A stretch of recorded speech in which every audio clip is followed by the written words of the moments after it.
It's a question that sounds so simple, right? Who moved my cheese? But this little question is at the very heart of a story that sold tens of millions of copies. And honestly, the answer could completely flip how you think about your career, your relationships, your entire life. Okay, let's get real for a second. Think about your job, your industry, the life you've so carefully built. Now imagine you woke up tomorrow and poof, it all changed overnight.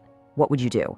You know, the answer to that huge question isn't locked away in some complicated business theory. Nope, it's actually found in a super simple story about two mice and two, well, they're called little people. So before we jump into the story, we've got to get two key ideas down. First, there's the maze. The maze is basically your world. It's your company, your industry, the place you're looking for what you want.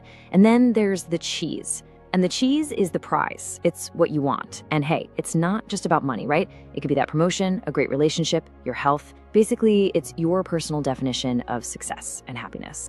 All right, let's meet our four players. And here's the thing. These aren't just characters. They're basically four different mindsets, four parts of us when change hits. So as I go through them, seriously, ask yourself, which one am I? First up, we have Sniff. He's the one who smells change coming from a mile away. Then there's Scurry. Scurry doesn't waste time thinking. He just goes. He's all about action. Then you've got Hem. Oh, Hem. He hates change. He denies it, he fights it, and he's sure it's the end of the world. And finally, we have Haw. Haw is interesting. He starts off scared, just like Hem, but he learns to adapt and finds out that change can actually be a good thing.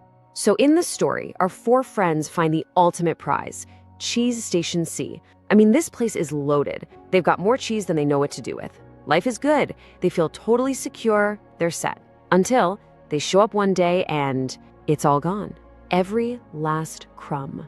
And this is the moment of truth. This is where we see two totally opposite reactions to the exact same problem. The mice, Sniff and Scurry, they're not shocked at all. They kind of saw it coming, you know? The cheese supply was getting low. So for them, it's a no-brainer. The cheese moved, so we move.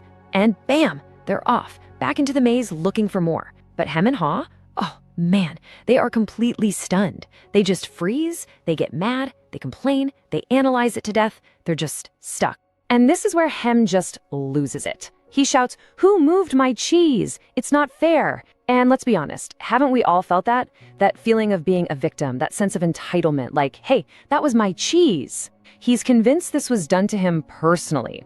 And that feeling right there, that it's not fair feeling, that's the entrance to a really dangerous place. It's what the story calls the trap of staying put. So why do we get stuck in this trap? It's actually pretty simple.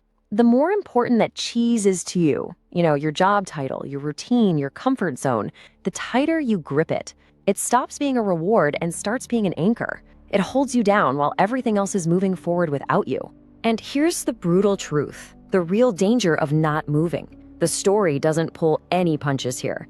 If you don't change, you don't just fall behind. You risk becoming totally irrelevant. You risk, well, extinction. Okay, so that's the trap. Sounds pretty bleak, right? But the good news is the story also gives us the key to get out.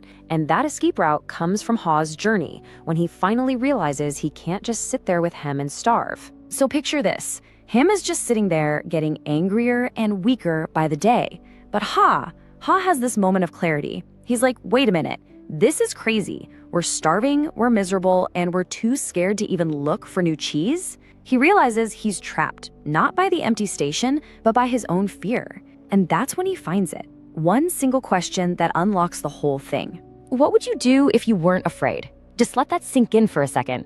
It's such a powerful question because it just slices through all the noise, all the what ifs, all the excuses, and it just leaves you with the simple, honest answer of what you need to do next. And that one question leads to his first big insight. He realizes he doesn't need a perfect plan. He doesn't need a GPS to the next cheese station. He just needs to move. Seriously, any movement, any step in a new direction is infinitely better than sitting still in an empty room. Action is the antidote to fear. And then he gets it. The real walls weren't the maze. The prison was in his own head. It was his old beliefs holding him captive. The idea that he was entitled to the old cheese, that all change is scary and bad. He realized that to find something new out there, he had to change his thinking in here first. So how do you actually do that? How do you change a belief that's so stuck? Well, Haw finds another mental hack. visualization. Instead of picturing all the scary monsters in the maze, he starts creating this incredibly vivid picture in his mind of finding new cheese. He imagines how good it's going to taste, how happy he'll feel. And this isn't just wishful thinking. It's like a magnet pulling him through the fear and towards his goal. Okay, so as Ha makes his way through the maze, he does something really smart. Every time he learns a big lesson, he writes it on the wall for others to see. And if you take all those writings together, you get something amazing. A complete playbook for dealing with any change, anytime. So this is it, the whole system. It starts with accepting that change is gonna happen. Then you learn to anticipate it, to look for the signs. Then you've got to adapt, and fast. The quicker you let go of the old cheese, the faster you'll find the new stuff. Next, you learn to move with the change, not against it. And the final step, the real game changer, you learn to actually enjoy it, to see it as an adventure. That's how you go from being a victim like Hem to an adventurer like Ha. So the story has a happy ending for Ha. He finds Cheese Station N and it's incredible. Way better than the old place. He's successful, but right there in his moment of victory, he realizes something even bigger. The whole point of the journey. It wasn't just about finding the cheese. And this is the punchline of the whole story. The real win isn't just getting good at finding new cheese when the old stuff disappears. The ultimate goal is to learn how to move with the cheese and to actually enjoy the process. The prize isn't the cheese itself. It's becoming the kind of person who loves the adventure of the maze. So the book ends with a question, the end, or a new beginning. And that's really the question for you, isn't it? Is this just a cute little story you heard today? Or is this a new mindset, a new playbook you're going to use for the next time your cheese gets moved? Because trust me, it will.